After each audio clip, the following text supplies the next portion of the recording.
고스파 성모님께서는 메시지에서 사탄의 힘, 죽음의 힘, 증오, 두려움의 힘이 세상을 방문하였다라고 하셨는데, 성모님은 하지만 이런 말씀을 하십니다. 사랑하는 얘들아, 하느님과 기도로 되돌아오너라. 기도와 단식 절제로 되돌아오너라 라고 말씀하셨습니다. 이런 말씀은 계속 성모님께서 반복해 오신 것입니다. 우리 인간의 본성은 잊어버리고 잠들어버리는 특징이 있습니다. 그래서 무엇인가 좀 자극하는 게 필요합니다. 그것은 우리가 어떤 십자가나 어떤 문제, 어려움에 짓눌려 있을 때 나의 기도는 훨씬 더 심오해지고 훨씬 더 깊어지고 신실해집니다. 열렬해집니다. 우리들 각자가 그러지 않나 싶습니다. 그런데 모든 것이 다 잘 될 때 우리는 너무나 쉽게 하느님과 기도로부터 멀어집니다. 그러면서 아주 쉽게 모든 것을 다 잊어버리곤 하죠. 그렇기 때문에 우리는 기도해야 하는데 우리를 강하게 해주는 기도입니다. 그래서 그 기도가 하느님과 우리를 꼭 연결시켜 놓는 기도, 이 세상에서 길을 잃지 않도록 하는 기도입니다. 특별히 이 사순식이 교회는 이미 2000년 전부터 우리에게 하라고 하는 게 있습니다. 그것은 성모님께서도 당신의 메시지를 통해서 특별히 이곳에서 우리를 초대하시는데 단식하고 절제하라고 말씀하십니다. 저는 그런 기억이 납니다. 제가 처음 이거 사제로서 메주거리를 방문했을 때입니다. 2000년입니다. 그때 슬라브코 신부님께서 아직 생존해 계셨는데 2000년 11월 24일 선종하십니다. 불행하고도 저는 신부님과 3개월 정도밖에 사제로서 생활하지 못했습니다. 그분께서 이곳에서 기도와 단식, 침묵 피정을 시작하신 분이시고 이것을 할 때는 아주 작은 소그룹으로 이런 피정을 하셨습니다. 그러나 지금은 다양한 언어권들이 이 단식 피정, 영적인 체험을 하기 위해서 이 피정에 참여합니다. 영적으로 침묵, 단식을 경험하기 위해서 참여합니다. 슬라브코 신부님께서 이 피정을 성모님의 메시지대로, 성모님의 초대대로 이 피정을 만드셨습니다. 그래서 슬라브코 신부님께서는 이곳에서 많은 것을 하셨고 우리들에게 유산으로 남겨주셨습니다. 슬라브코 신부님은 성모님의 가장 훌륭한 사도였습니다.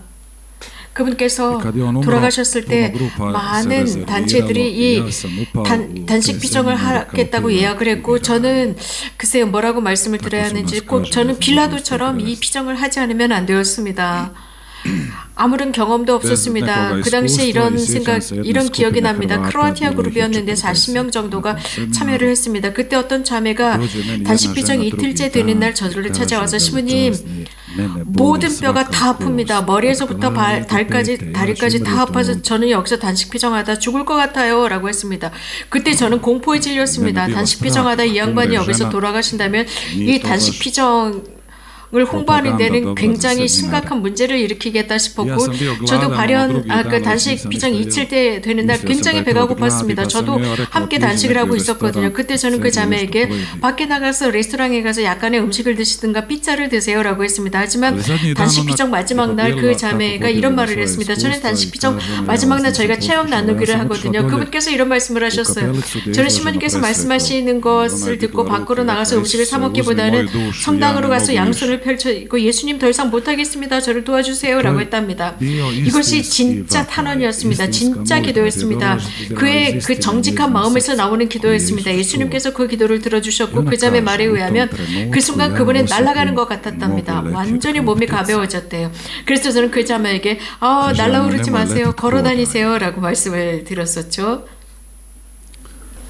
그리고 제가 본 것은 함께 기도하고 함께 단식하는 그 분위기 그리고 그 침묵 분위기 이러한 분위기가 인간 안에서 얼마나 많은 것들을 끌어내는지 자유롭게 하는지 보았습니다. 성모님께서는 가정생활에서 어려움, 상처, 아픈 것들, 상처가 드러나 있는 두려움 이러한 모든 것들이 기도를 통해서 드러난다고 했는데 실제로 우리들의 몸은 아시시 프란치스코 성인께서 말씀하신 것처럼 고집스러운 당나귀와 같다고 했습니다.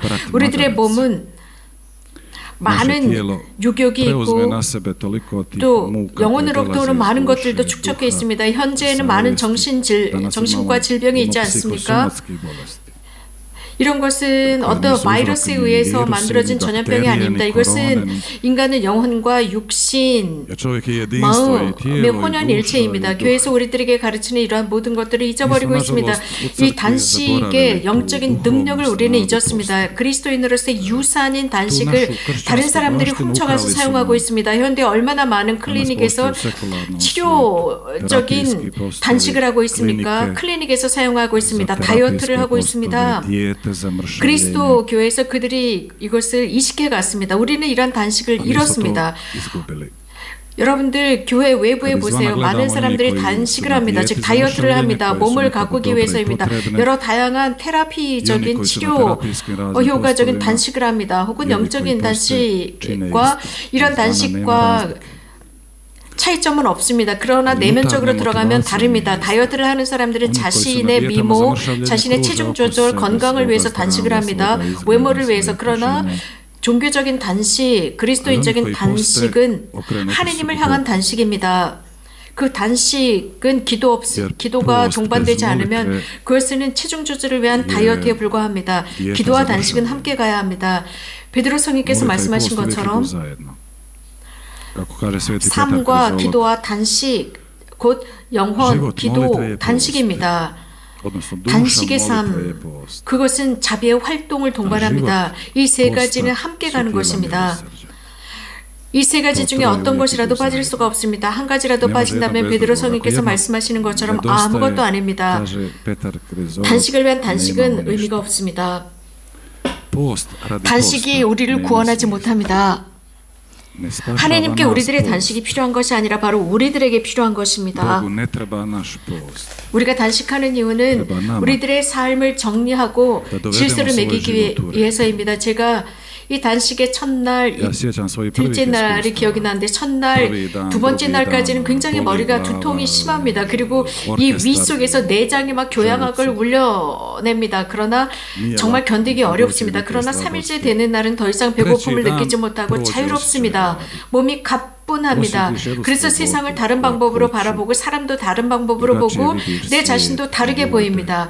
그래서 느낌이 굉장히 섬세해집니다. 그리고 자유로운 시간이 느껴집니다. 이 자유로운 시간 속에서 나를 섬세하게 봅니다. 단식 피정 기간에 어떤 자매가 이런 말씀을 하셨습니다. 제가 40명을 오찬에 초대해야 한다면 이런 모든 사람들을 위해서 음식을 다 장만해야 하고 끓이고 삶고 증기에 찌고 튀기고 해야 하고 그 사람 이렇게 열심히 준비한다고 하더라도 사람들이 다 만족하지 않을 텐데 여기 있는 사람들은 물과 빵을 먹음에도 불구하고 모두가 다 행복합니다. 라는 말을 했습니다.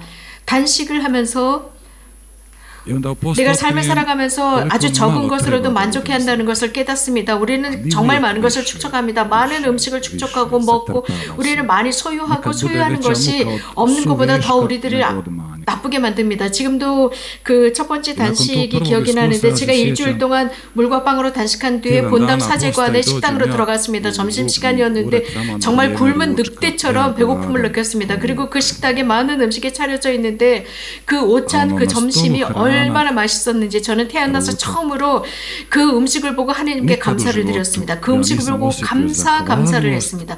그날만큼 감사드린 적이 없었습니다. 우리가 단식할 때야 비로소 이 음식을 즐기는 게 얼마나 강렬한지를 깨닫습니다. 또 단식하면서 우리들의 시야가 열립니다. 우리가 받은 그 선물, 보지 못했던 그 선물을 발견하게 됩니다. 인생을 살아가면서 사람들에게 있어서 사실 단식은 음식을 배척하는 것이 아니라 그 음식을 하나님의 선물로 받아들이게 합니다. 또 단식이 우리를 가르치는 것은 먹는 법을 가르칩니다. 우리는 얼마나 빠르게 음식을 흡입합니까? 혹은 패스트푸드, 맥도날드나 그 외 다른 패스트푸드를 빠르게 먹어 치워버립니다. 슬라브코 신부님은 이런 말씀을 하셨습니다. 음식을 먹을 때 천천히 먹어야 한다. 그래서 물을 마시듯이 천천히 먹어야 한다. 빵을 마시어야 한다 라고 했고 물을 씹어 먹어야 한다라고까지 하셨습니다. 빵이 없어서 기아에 허덕이는 사람들에게 있어서 빵은 축제와 같은 것입니다. 하지만 단식은 우리들의 마음을 열어놓습니다. 도움을 필요로 하는 사람들을 향해 관대해지게 합니다. 단식은 바로 사랑, 자애, 안에서 이웃을 위해서 성숙하게 합니다. 자기 자신을 향한 사랑, 이웃을 향한 사랑 속에서 성숙하게 합니다. 그러므로서 우리는 우리들의 몸 영적으로 균형을 잡게 합니다. 가끔씩 사실 하루에 3번 단식하는 것이 쉽지 누군가를 용서하는 게 어렵다는 것을 깨닫습니다. 그리고 단식하는 게 훨씬 쉽지 내가 정말 싫어하는 사람을 참아주는 것이 어렵다는 것을 깨닫습니다. 그러나 바른 방법으로 단식할 때, 즉 육체적으로 바른 방법으로 단식을 할 때 우리는 영적으로도 성숙합니다. 우리는 텔레비전이나 인터넷을 절제할 수 있고 매스미디어나 소셜 네트워크나 혹은 수다나 쓸데없는 험담을 단식할 수 있습니다. 물론 이것도 영적인 단식입니다. 하지만 육체적인 단식도 이러한 단식으로 올라가야 합니다. 그래서 지나치게 많은 음식을 산더미처럼 집어넣지 말아야 합니다. 우리 몸에 말입니다. 그러나 우리가 건강한 음식을 찾지 않습니까? 그리고 유기농 음식을 찾습니다. 몸이 건강해지기 위해서입니다.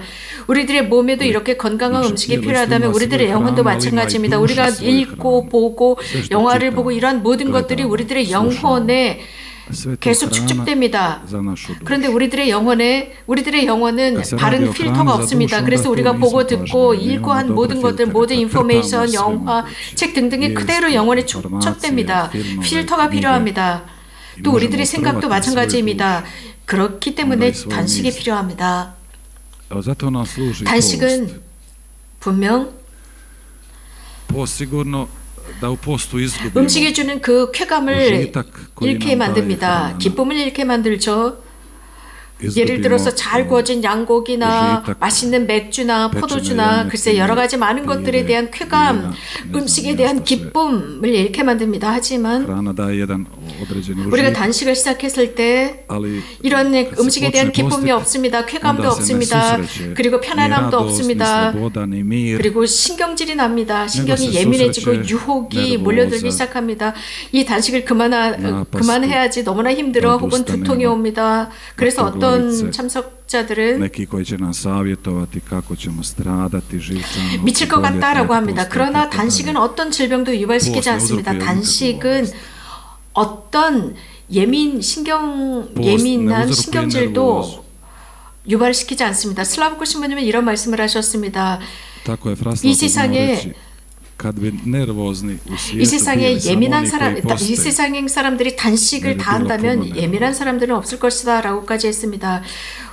우리는 많이 먹으면서도 많이 마시면서도 신경이 예민해지지 않습니까? 그러나 이 단식은 주님을 향한 깊은 배고픔을 발견하게 합니다. 60만 양분을 주는 것으로 충분하지 않습니다. 동물들은 육체적으로 먹고 나면 위험하지 않습니다. 그러나 인간은 잘 먹어도 위험해집니다. 포악해집니다. 그런 기억이 납니다. 어떤 자매가 공원에서 강아지, 개, 좀 큰 개를 데리고 산책을 하고 있었습니다. 즉 개줄 없이 산책을 하고 있었습니다. 다른 사람들이 지나가다가 깜짝 놀라서 개가 크니까요. 깜짝 놀라서 비켜가기 시작했습니다. 모두가 무서워했습니다. 도망쳤습니다. 그러니까 그 개 주인이 괜찮아요. 괜찮아요. 걱정하지 마세요. 바로 밥 먹었어요. 괜찮아요. 그 뜻은 위험하지 않다는 거예요. 동물은 밥을 먹었을 때는 위험하지 않습니다. 그러나 우리 인간은 더 심오한 음식이 필요합니다. 더 심오한 양분이 필요합니다. 그것은 주님만이 우리에게 주실 수 있습니다. 여러분들은 이곳에 바른 장소, 올바른 원천에 오셨습니다.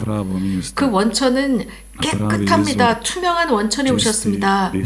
여러분 잘못 오신 것이 아닙니다. 바로 이곳에 성모님이 계십니다. 예수님의 어머니, 우리들의 어머니가 계십니다. 바로 그곳, 이 교회에 우리가 있습니다. 예수님께서 약속해 주신 것이 있습니다. 교회, 즉 베드로에게 약속하셨습니다. 베드로 위에 그 반석 위에 교회를 세울 것이다 그랬습니다. 그래서 지옥도 이것을 부술 수 없다고 했습니다. 교회 안에 여러 가지 많은 나쁜 것이 있었고 악이 있었고 스캔들이 있었지만 이 교회는 하느님의 활동이라는 사실은 분명합니다. 메주고리에는 교회 안에 있습니다. 교회 밖에 있지 않습니다. 이곳에서 성모님께서는 어떤 새로운 교회를 만들기 위해서 오신 것이 아닙니다. 오히려 교회를 깨우고 쇄신시키기 위해서 오셨습니다. 그리고 다시 부르기 위해서 교회를 다시 예수님께로 이끌어가기 위해서입니다. 그분은 어머니이시고 예수님의 어머니이시고 우리는 그분의 아들과 딸들입니다. 성모님께서 하시는 말씀은 단순합니다. 건강한 말씀을 하십니다. 성모님은 다른 것은 알지 못하십니다. 다른 길은 모르십니다. 다른 방법도 모르십니다. 성모님은 단지 만약에 다른 길을 아셨다면 이미 오래전에 그것을 우리들에게 가르쳐 주셨을 것입니다. 왜냐하면 성모님께서도 우리에게 가르치시는 그 길을 가고 계십니다. 성모님은 그저 구름 위에서 추상적으로 사시지 않았습니다. 이 세상에서 사셨던 분이십니다. 성모님은 고통과 두려움, 십자가 또 피해가지 못하셨습니다. 성모님은 가장 먼저 이런 것들을 먼저 겪으셔야 했습니다. 심지어 그렇기 때문에 성모님은 우리들에게 말씀하실 권한이 있고 용기를 주실 권한이 있습니다. 곧 이 길을 버리지 마라. 이 그리스도를 따르는 길을 버리지 마라. 주님이신 그분께서 모든 것을 주시기 때문이다. 주시려고 하시기 때문이다. 라고 말씀하실 권한이 있습니다. 여러분, 저를 잘 참아주시고 잘 들어주셔서 고맙습니다. 바르고 좋은 것은 여러분들이 잘 취하셔서 여러분들의 주머니에 꼭 잘 가지고 집으로 돌아가시기 바랍니다. 주머니에 잘 넣으시고 또 또 저를 기억해 주십시오. 여러분들이 들으신 제 강연 속에서 불필요한 것은 다 빼내십시오.